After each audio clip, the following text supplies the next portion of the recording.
aparece nos profetas. A proposta, a visão interpretativa deles é de que essa escatologia profética do Antigo Testamento representa um conjunto de crenças antigas do povo hebreu, né, que evidencia sua visão cosmológica, a visão do mundo, do universo, muito comum na época no Antigo Oriente Médio, né?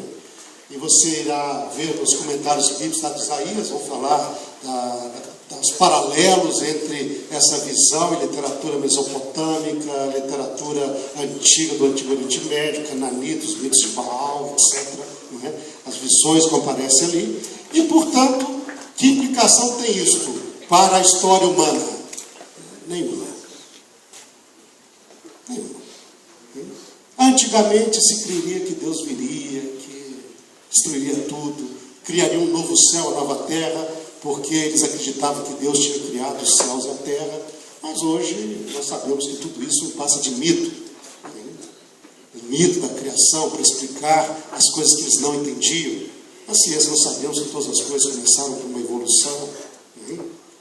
E, portanto, tudo isso é simplesmente crenças antigas que tentavam trazer esperança para o povo, ou trazer uma resposta para suas inquietações, mas que hoje nós sabemos que isso é simplesmente mais mitológico do que real. O curioso disso é cultural. Você vai estudar a história, vai estudar a crença das pessoas, vai saber como o homem antigo pensava, de onde o mundo veio, como o mundo está aqui, para onde o mundo vai, mas nós hoje sabemos que tudo isso passa de crenças antigas. A implicação para a realidade histórica é nenhuma. Você vai falar alguma coisa? Importância, portanto, nenhuma quanto à realidade do futuro da humanidade. Então, aí nós temos nós lemos lá em Isaías esse quadro.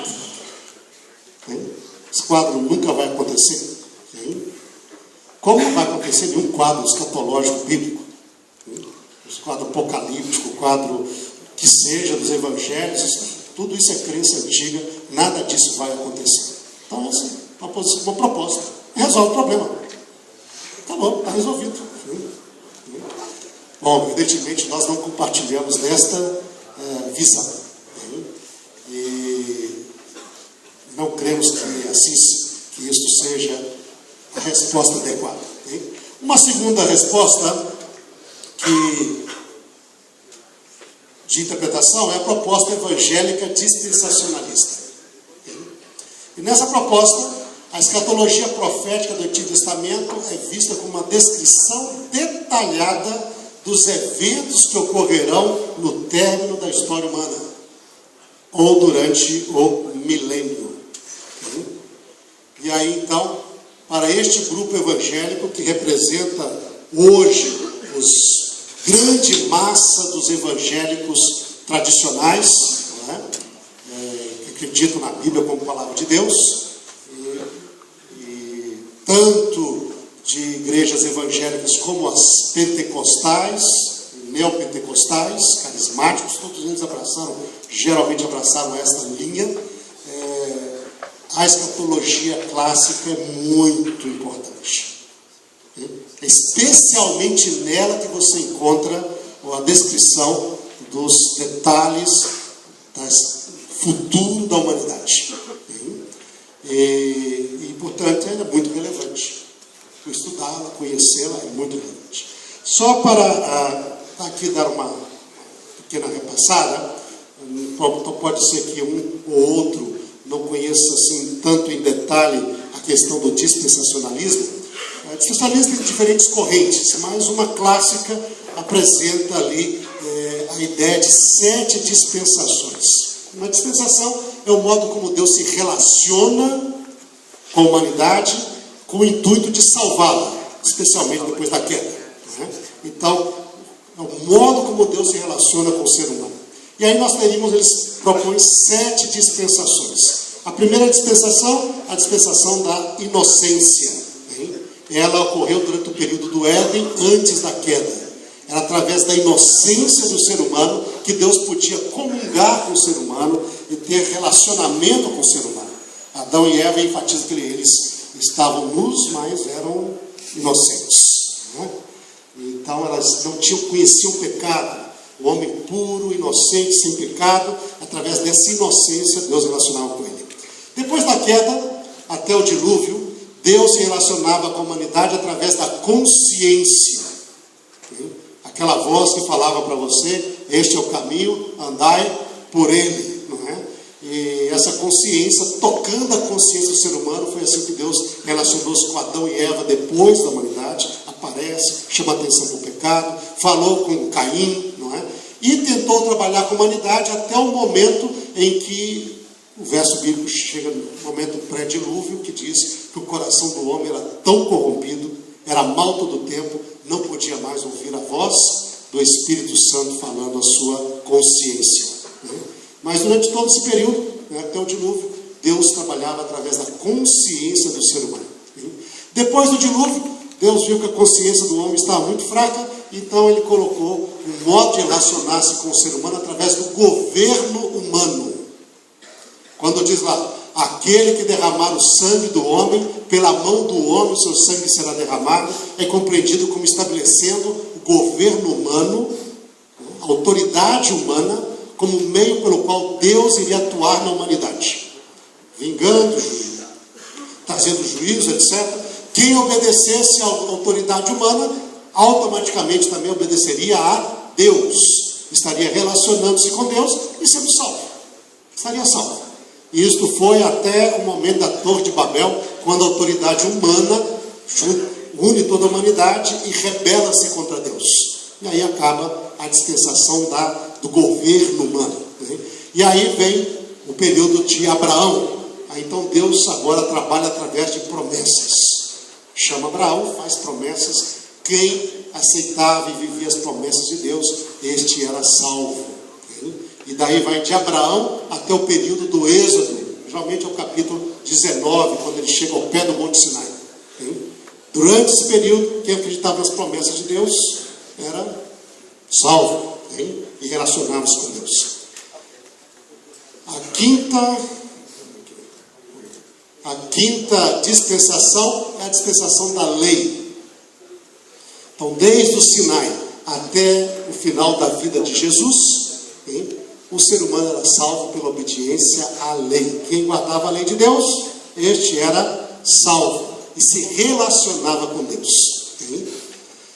Como Israel falhou, né, e não correspondeu à expectativa que Deus tinha colocado na sua lei, na sua palavra e através dos profetas, então vem a sexta dispensação, que é a dispensação da graça.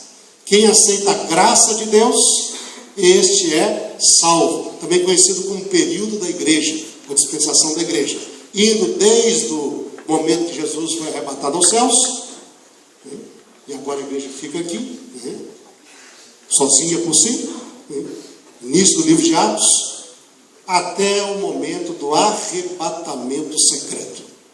Lembra que esse é um ponto importante na dispensação, na visão dispensacionalista. Vocês já viram por aí, não é? De vez em quando nos Estados Unidos é muito comum, eu já vi aqui no Brasil também, cuidado, este carro pode ficar desgovernado.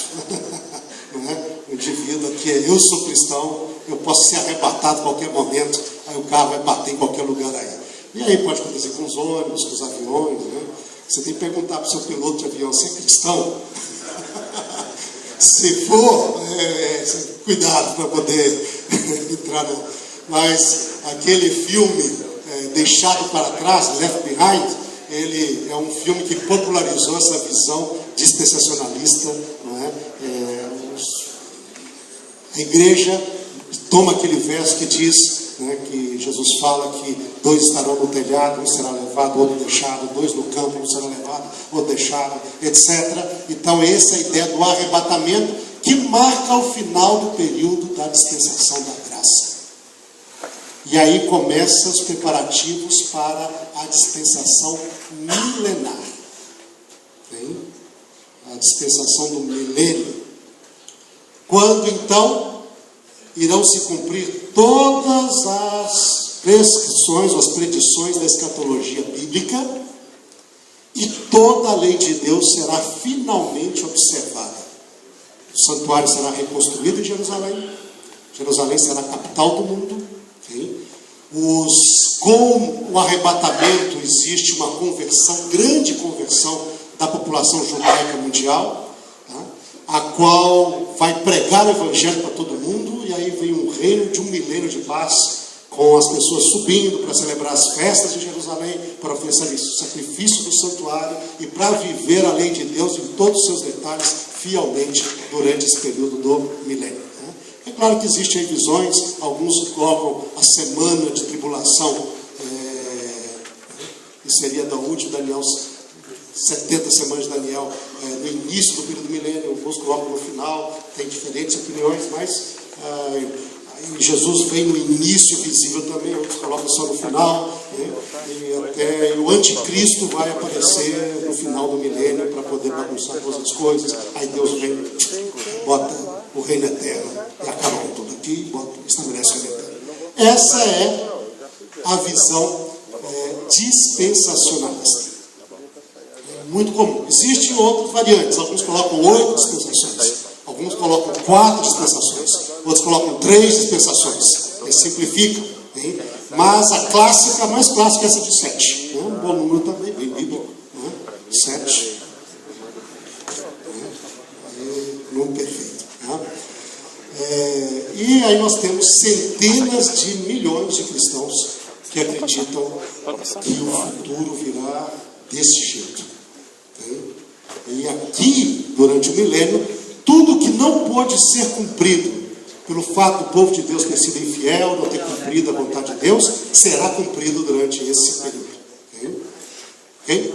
Bom, e ao nós lidarmos com esses evangélicos e com os pentecostais, nós vamos lidar com essa interpretação profética bíblica.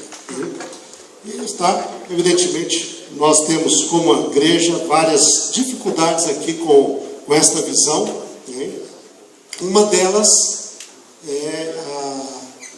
e é fundamental essa, é que a ideia do dispensacionalismo prevê vários meios de salvação. Consciência, autoridade humana, lei. Você está passando para mim, né? Estava desconfiando ali. Mas não é? Oh, rapaz. E o principal dele, e o mais importante, parece até algo assim meio ilógico, né? Porque o evangelho enfatiza bastante a fé, né? Critica vários outros, inclusive a nós, como legalistas, né? Porque eles vivem na graça. Mas quando você para pensar naquelas 7 dispensações, né? Que está aqui, né? O principal dele, o principal meio de relacionamento de Deus com a humanidade, de meio de salvação, é obediência à lei. Foi o que durou o período aqui desde o Sinai até Cristo, e só não continuou porque o povo de Israel não correspondeu a Deus na época, e Deus teve de achar um plano B, fazer uma parada, que eles chamam de intervalo, no contexto profético, que está fora da profecia, é o período da igreja. Isso foi uma saída temporária, okay? Para que, devido à infidelidade de Israel, Deus para a dispensação da lei, provê a graça por um período limitado, okay? Para que até o momento apropriado, Deus restaure novamente a dispensação, que para ele é a mais importante, que é relacionamento através da lei, e vai fazer isso do milênio. Então, eu imagino como que é isso, né? O principal meio de relacionamento com Deus e de salvação é a obediência à lei, né? Essa é o que apresenta a visão escatológica do dispensacionalismo e a sua crença de como Deus se relaciona, soteriológica, etc., né? Como Deus se relaciona com a humanidade. É um contrassenso evangélico que diz que a lei foi abolida, mas só por um período bem breve de tempo. Depois ela volta de novo a se tornar o mais importante. Vê que é diferente da nossa posição. Nós, como adventistas do sétimo dia, nós seguimos a linha da interpretação baseada na teologia da aliança.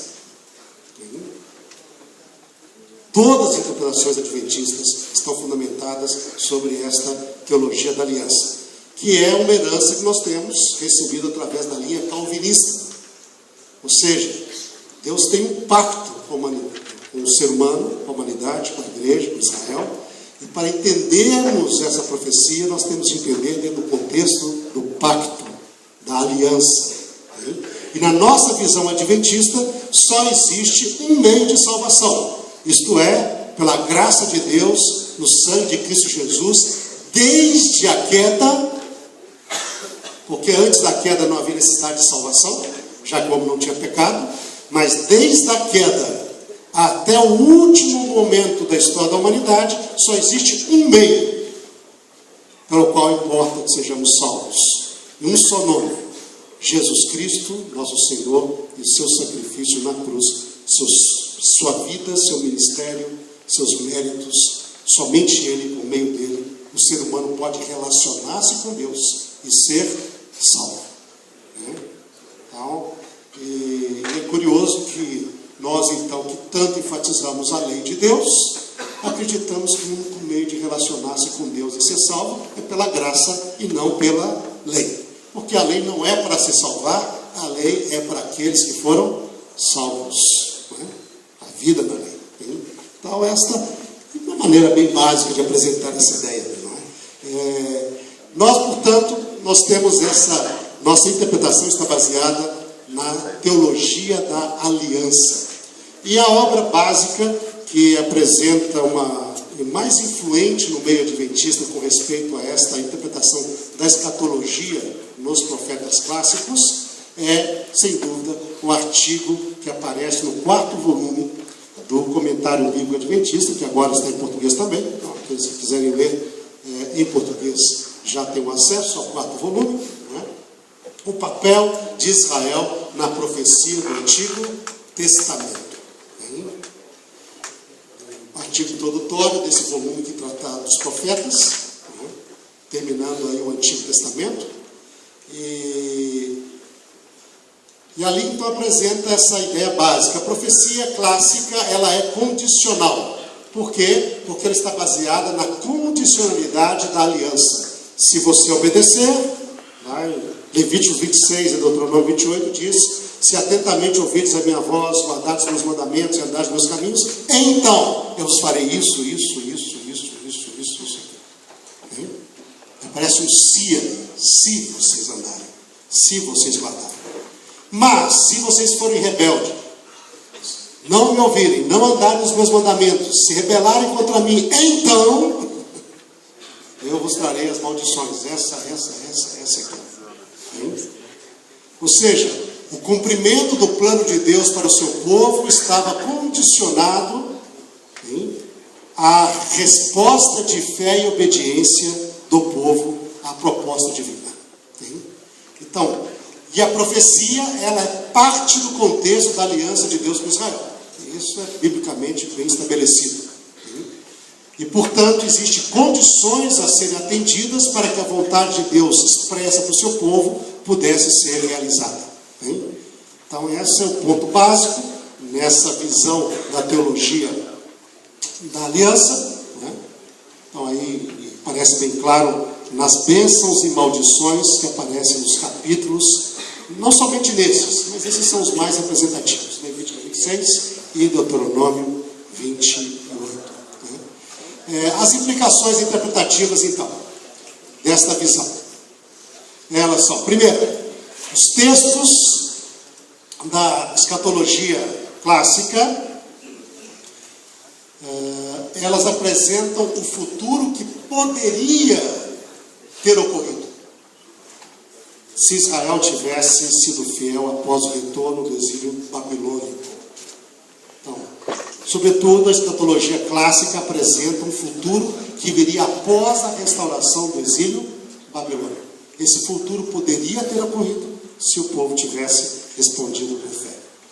Como Israel falhou, estes textos escatológicos, eles aqui referem aos textos escatológicos, os textos escatológicos, eles devem ser entendidos na sua aplicação secundária, como descritos no Novo Testamento e no espírito de profecia. Aplicações seguintes: nem todos os detalhes da profecia poderão se cumprir, por causa da condicionalidade. Então haverá coisas que poderão se cumprir na sua aplicação secundária, mas haverá coisas que não poderão se cumprir. E essa é uma outra implicação. Quarta implicação: o cumprimento original primário era literal e focado em Israel. Já o cumprimento secundário é focado na igreja cristã, no Israel espiritual, e tem escopo universal, aplicado por toda a humanidade. Essas, portanto, são as implicações básicas. Se você tem alguma pergunta, pessoal, já hoje, talvez à noite, eu creio que vai achar do meu tempo aqui, nós iremos abrir aí um espaço para perguntas, para responder, porque às vezes vamos ter de terminar daqui a pouquinho. Mas anote a sua pergunta. Hoje à noite nós iremos trabalhar um pouco, respondendo alguma questão, alguma pergunta que você tenha. E aí nós teremos talvez, pastor Oséias, de providenciar algum meio para eles falarem aí no microfone, tá bom?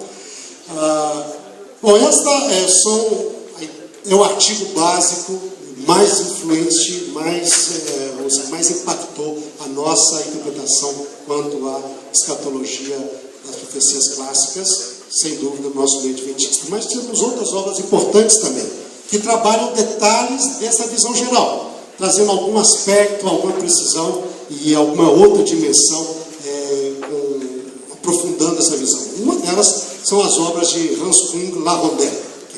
Hans Kung Larondel, e alguns de vocês devem estar lendo esse material. Temos aí um artigo na questão da hermenêutica bíblica, não é? Só as referências aqui. No simpósio sobre hermenêutica bíblica, ele apresentou um artigo, Interpretação da Profecia, da Escatologia Profética e Apocalíptica, que nós temos esse livro em português também, e o seu livro mais conhecido, Israel de Deus na Profecia. Princípios de interpretação profética. Larondel, ele vai trabalhar, lembra que o comentário bíblico trabalhava sobre isso. A interpretação secundária tem de ser compreendida à luz da declaração do Novo Testamento do Espírito de profecia. Era uma das implicações. Ele vai trabalhar sobre essa dimensão, sobretudo dizendo que a interpretação do Novo Testamento dessas profecias, elas são realmente a chave para a hermenêutica dessas profecias, para a interpretação das profecias. Principalmente na sua interpretação cristológica. Então, quando o Novo Testamento pega vários elementos proféticos dessa escatologia e apresenta em Cristo como realizando-se em Cristo, nas diferentes partes da vida do ministério de Cristo, e a sua aplicação eclesiológica, como essas profecias se cumprem também na igreja. Portanto, Cristo e sua igreja são o cumprimento dessa escatologia. Então, uma boa obra, muitos detalhes, muito material interessante neste trabalho do Larondel. William Johnson, ele traz alguns posicionamentos, detalhes também interessantes com respeito a essa interpretação. Ele tem um artigo na obra As 70 Semanas de Levíticos, 70 Semanas Levíticos, Natureza e Profecia, editado por Holbrook, pelo Biblical Research Institute, tratando sobre a condicionalidade da profecia bíblica, com uma referência em específico ao livro de Apocalipse. E também o seu artigo, o Apocalipse Bíblico, no Manual de Teologia Bíblica. Então, vocês vão lá no Manual de Teologia Bíblica, uma obra também básica hoje na igreja, que sem dúvida tem seu impacto importante, pode ter durante muitos anos no futuro. Ele apresenta essas ideias neste artigo sobre o apocalipsismo bíblico. E ele ali diz então que existem 5 categorias de profecias no Antigo Testamento. Essas 5 categorias são, primeiro, as predições acerca de Israel derivadas do contexto da aliança. Aí nós temos promessas e ameaças, elas são condicionais, estruturadas dentro do parâmetro bênçãos e maldições. E falava acerca de Israel, e se aplicava a Israel antigo dentro do contexto da aliança. Segundo de categoria de profecia, predições acerca do futuro imediato dos vizinhos de Israel. Edom, Moabe, Amon, os filisteus, Tiro, Sidom, os sírios de Damasco, Nínive, Babilônia. Várias profecias você vai encontrar nos livros de Daniel, de Jeremias, sobre os vizinhos de Israel, no Antigo Oriente Médio. Essas profecias, elas são, portanto,